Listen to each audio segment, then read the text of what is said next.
The moment I entered my grandfather's house, conversations evaporated as though someone had cut the oxygen. Before I could even close the door, he pointed at the taxi outside and demanded, "Buddy, why did you come by taxi? What happened to the BMW we gave you?" His voice boomed loud enough for neighbors to hear. Heads turned. Forks paused midair. My name suddenly felt like a courtroom sentence. That car had become my identity more than my achievements ever had. My father busied himself with imaginary lint on his jacket, pretending he hadn't heard a thing. My grandmother stared with disapproval, as though poverty were contagious. I felt cornered, not because of the missing car, but because the truth behind its disappearance was far more explosive than any of them imagined.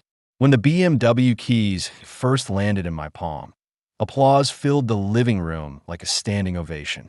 My grandparents smiled with pride, convinced they were elevating my future. In that moment, it felt like acceptance, a sign I had finally been recognized as part of the family narrative. But the celebration ended the minute the engine started. Overnight, the so-called blessing transformed into a tool of surveillance. My parents wanted updates for every mile I drove. They asked about destinations, passengers, even restaurant receipts. A gift became a daily interrogation. Freedom evaporated under constant monitoring.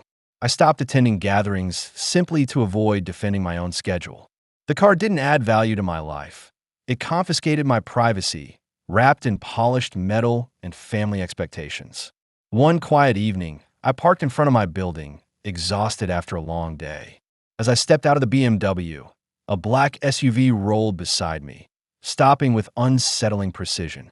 Two men with stern faces flashed badges and asked for documents linked to the car. Their questions weren't polite. They were pointed, implying guilt before proof. They mentioned an investigation connected to the vehicle's serial number, leaving me frozen in disbelief. I handed over every paper I had, but their suspicion didn't fade. When they finally left, the street felt darker than before. That night, sleep refused to come. My mind raced through every trip I'd taken, every errand I'd run. I realized I might be driving something far more dangerous than a luxury automobile. Unable to shake the officer's accusations, I tore through the car the next morning. Hidden beneath insurance papers, I discovered unfamiliar names, coded invoices, and transactions worth staggering amounts. One receipt carried a date my father claimed he was working late, yet it showed a location miles away from his office. My pulse hammered with a mix of confusion and fear. The truth sat there, stamped and undeniable. The BMW suddenly felt contaminated. Every button, every polished surface became a reminder that I might be entangled in something criminal without consent. The leather seats no longer smelled of luxury.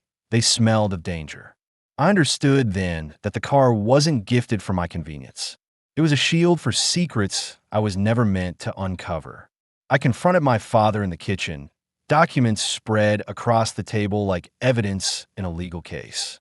He tried to dismiss them, insisting I was imagining connections that didn't exist, but his trembling hands betrayed him.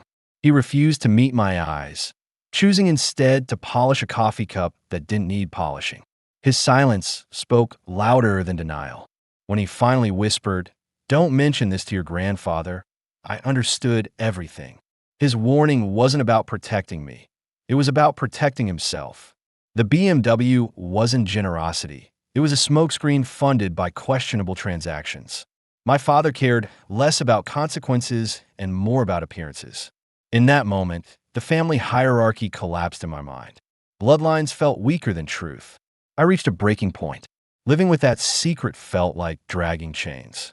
Every time I turned the ignition, guilt tightened around my chest.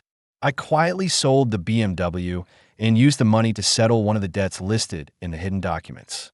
It wasn't noble, it was survival. I refused to carry the burden of a lie that wasn't mine to begin with. Losing the car left a void others could see but never understand. Friends assumed financial trouble. Family whispered failure.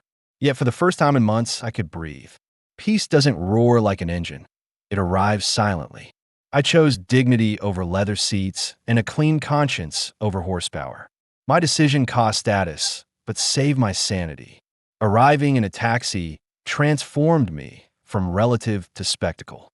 People gathered at the entrance like spectators waiting for scandal.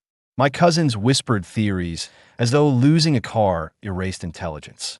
Aunts exchanged glances dripping with pity.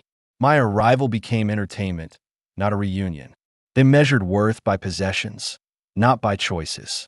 I stood there, hands steady, letting judgment wash over me without flinching. None of them asked the real question, why someone would willingly abandon luxury. They preferred a version of the story that allowed them to feel superior. Silence became my shield. Sometimes truth doesn't need defending. It simply waits for the right moment to be revealed. And that moment was coming sooner than any of them expected. After the noise faded and everyone dispersed, my grandfather motioned for me to join him on the porch. He didn't shout. He didn't demand explanations. He simply looked at me with the tired wisdom of someone who had watched pride ruin families. In this house, he murmured, cars impress the insecure. Integrity terrifies them. His words didn't accuse, they liberated. He knew more than he let on. In that moment, the weight of judgment lifted. The missing BMW no longer felt like a loss.